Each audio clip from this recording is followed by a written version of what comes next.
guys, quick review lang tayo ng Atomic Credit Card. So far, mabilis yung application niya. 24 hours. Less than 24 hours, ma-approve ka nila. Apply ako, less than 30 minutes. The next 24 hours, na-approve agad.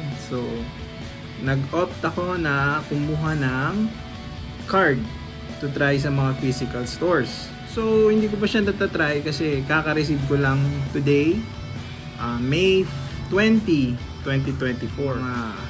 Friday ako nag-apply, Monday dumating siya agad. Ganon kabilis.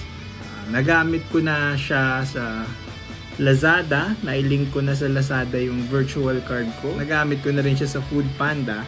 Ang hindi ko na lang nagagamit is yung physical card. So, gagamitin ko pa lang siya pag nag-store payments ako. Mostly ng mga reviews na napapanood ko sa YouTube is laging may problema. Based on my experience sa paggamit ng credit card, kapag may MasterCard naman, tsaka since siya ng AUB, so feeling ko wala namang problema. May certain steps lang na kailangan kasi need mo i-declare na debit card siya. Kasi parang pag nagbayad ka, dadaan ka sa savings.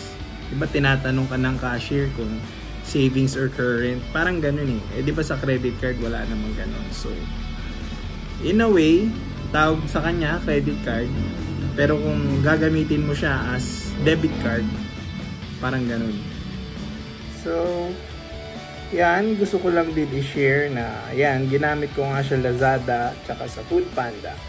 Bumili ako ng Starbucks para ma-testing. I-update ko kayo guys once nagamit ko na tong physical card ni Atomic.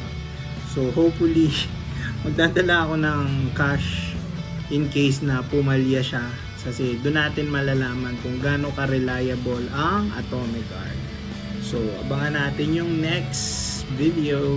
Thank you, like, share, and subscribe. Tulong ako sa inyo sa mga questions. Again guys, salamat.